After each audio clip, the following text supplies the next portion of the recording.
আজকে কোথায় বুড়োকে বললুম সকালে একটু গরম গরম দুধ খেলে শরীর ভালো থাকবে, তা নয় মদ গরম করে দিতে হবে। মদ গরম না খেলে ওনার নাকি এবার হাগা হবে না। কে গো, মরলে কোথায়? একটু মদ আনতে বলেছি। আমি কি খাটিয়ে হাঁকবো? একটু মদ খেলেই তো হাগা হয়ে যায়। দাও গো। যাই বাবা যাই, আমি এক্ষুনি মদ গরম করে নিয়ে যাচ্ছি। আমার হচ্ছে যত জ্বরম, সকালে কোথায় একটু দুধ খেয়ে হাঁকতে যাবে, গরম জল খাবে, তা না ওর মদ গরম চাই, নইলে আবার নাকি হাগা হয় না। তখনকার দিনে বাবু বিড়ি খেয়ে সব লোকের হাগা হয়ে যেত, আবার কি যুগ এলো, এখন মদ না খেলে আমার মেয়ে ছেলেদের হাগা হচ্ছে না। ও বাবারি বাবা। ও মা, তুই আবার সকাল সকাল কোথা থেকে এলি? সকালে গেছিলি মেয়েদের টোন টিটকারি করতে, না ওগুলোও করতে পারিসনি? তোকে কতবার বলবো চুল্লু ঠেকে গিয়ে রোজ রাত্রিবেলা গিয়ে চুল্লু খাবি তবে বাড়ি ঢুকবি, সেটা তো করিস না। তো মেয়েদের টোন টিটকারি করে এলি, বল এখানে কি করতে এসিস বল। হ্যাঁ মা, আমি সকালে টোন টিটকারি করে এসেছি। 5টা মেয়েকে টোন কেজেটি, 2টো মেয়েকে ফ্রাইং কিস দিয়েছি। এখন আমার খুব খিদে পেয়েছে মা, দাও তো একটু চুল্লু দিয়ে চিনি দিয়ে মুড়ি খাই। তুই আমাদের বংশের নাম উজ্জ্বল করবি, এইভাবেই তুই এগিয়ে যা বাবু, তুই এইভাবেই এগিয়ে যা। আমি তোকে সকালে দুপুরে রাত্রে সব সময় চুল্লু দিই, ঠিক আছে? তুই এত ভালোভাবে এগোচ্ছিস, তোকে আমি এবার থেকে একটু দামি মদ দেবো। তুই এইভাবেই এগিয়ে যা, আরও আরও পরিমাণে মেয়েদের টোন টিটকারি কর, তোর উন্নতি হোক। বাবা তুমি খাড়া কেমন আছো? ভালো আছো? দেখো না আমার দশা, দেখো না বুড়ো হয়েছি, নড়তে পারি না।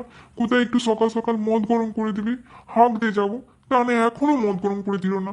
তুই বল, যাক যাক, আমি খাটিয়ে হেগে দেবো খন। তা বাবা, টুনি আর খাড়া তোমরা কিছু খাবে তো? কই গো, কিছু পাবো?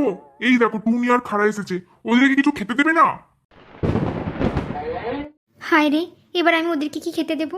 আমার তো ফ্রিজে সব চুলু রাখা আছে, কি জানি ওর বাবা বিয়ার এনেছে নাকি, আবার কম দামি মদ দিলে বাবা রাগারাগি করবে। আমি যে এখন কি করি? বাবা খারা, তোমার মা বাবা কেমন আছে? ভালো আছে বাবা? হ্যাঁ, মায়ের আর বাবার শরীর কাকিমা ভালো আছে। ভাইয়ের জন্য একটা মেয়ে দেখেছি, ওটাই বলতেছি কাকিমা। ও মা, তোমরা আবার ভাইয়ের জন্য মেয়েও দেখেছো? বাবা খুব ভালো। এই না হলে দাদা বললে হবে, আমার ছেলেটা ভাগ্য করে দাদা পেয়েছে। কাকিমা, মেয়ে কিন্তু খুব ভালো। মেয়ে বিকিনি ছাড়া আর কিছু পরে না। মেয়ে টিকটক, তারপরে ইনস্টাগ্রাম, ইউটিউব সবেতে মেয়ের আইডি আছে। মেয়ে একদম খাসা, আর মেয়ে চুল্লু খেতে খুব ভালোবাসে কাকিমা। আপনাদের খুব পছন্দ হবে। ও মা, খালা দাদাজি, তুমি কেমন আছো গো? বৌদি ভালো আছো? বাবু দেখ, খালা দাদা তোর জন্য কি সুন্দর মেয়ে দেখেছে। মেয়ে আমাদের বিকিনি পরে, বাহ, তোর সাথে খুব মানাবে। আর তুই তো জানিস এরকম মেয়ে তো তোর পছন্দ, আর তুই তো এরকম মেয়ের সাথে বিয়ে করে আমার বংশের মুখ উজ্জ্বল করবি। তোর বিকিনি পরা মেয়ে খুব ভালো লাগবে বাবা। দেখো খালা দাদা, তোমরা আমার জন্য মেয়ে রেখেছো খুব ভালো। আমাদের বাড়িতে কিন্তু চুল্লু আর বিয়ারটা খুব চলে। মেয়ে যেন অবশ্যই সেটা খায়।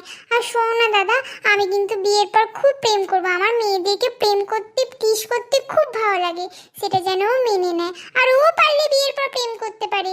এটাই তো যুগের হাওয়া খালাদা।